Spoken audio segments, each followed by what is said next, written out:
I spent 18 months buried in lines of code, chasing a vision that consumed me. I believed Ironclad Systems was the place where I could finally bring it to life, well-funded, brimming with talent, promising freedom to innovate. Instead, it became the stage for betrayal. My name is Clara Reed, and I had walked away from a secure job at Google to pursue this dream. The dream was Sentinel, a system designed to predict and neutralize cyberattacks before they even formed. Adaptive, self-learning, vigilant, it was more than software. It was the future of defense. Martin Drake, Ironclad's silver-tongued CEO, would stroll into my lab now and then.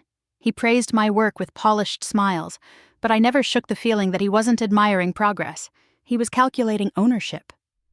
3 days ago, Sentinel crossed its threshold.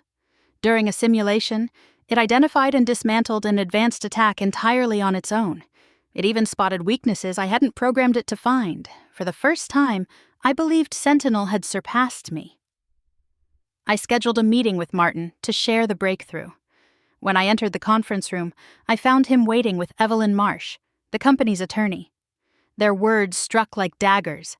Sentinel belonged to Ironclad. Section 14.2.2, Evelyn recited, made it clear. They offered me a severance bonus, $250,000, for a system worth billions. I should have argued, but I didn't, because I wasn't unprepared. I had already built safeguards, protections they could neither see nor erase. That night, I didn't rage or panic. I ordered takeout, left the television running, and waited. Because I knew what they didn't. Sentinel wasn't theirs to control. Near 10 p.m., my phone rang. It was Kara, Martin's assistant. He wants to see you at headquarters. Urgent. Her voice was tight, rehearsed. I agreed, calm as stone. When I walked into the conference room, Martin's polished veneer was gone. His shirt was wrinkled, his hair disheveled, and the table was buried beneath pages of frantic reports. He looked up with wild eyes. Fix it. I tilted my head. Fix what, exactly? Don't play games, Clara, he snapped. Sentinel collapsed, the demo failed. It started flagging our own systems as threats, generated thousands of false positives, even internal misconduct reports. It's unusable. I let silence stretch before answering. Then Sentinel is working. It's detecting threats inside Ironclad. His face drained of color. You programmed it to spy on us. I leaned forward. I programmed it to recognize patterns. Unauthorized access, credential tampering, corporate deceit. If Sentinel flagged you, Martin, maybe it's because you're guilty. He slammed his fist on the table, then softened his tone, bargaining. We can renegotiate. Credit, equity, whatever you want. Finally, I laid it out.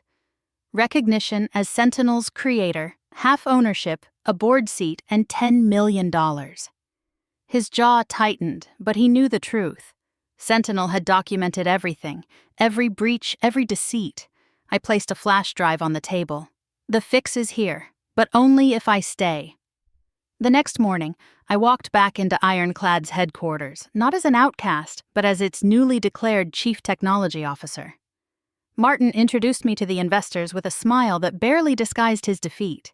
He credited me as Sentinel's architect, each word sounding like poison on his tongue. The demo began, and Sentinel performed flawlessly.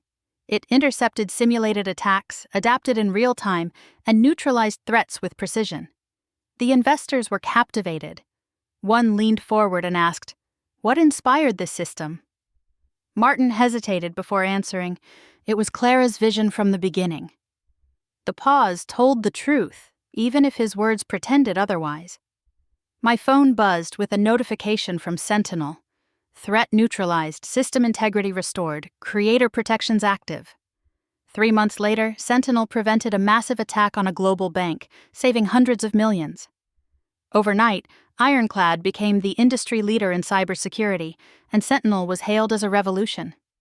On paper, Martin and I were partners. In practice, we were adversaries bound by necessity. He thrived on business development, dazzling investors with charm. I focused on what mattered, keeping Sentinel evolving and incorruptible. I sometimes wondered if I could have chosen differently, maybe fought him through legal battles. But betrayal had taught me something invaluable. Technology is only as ethical as the people who wield it. That principle became Sentinel's foundation. At our public launch, a young engineer asked me, "What's the secret?" "It's not about the code," I said. "It's about seeing threats where no one else looks and refusing to let them win."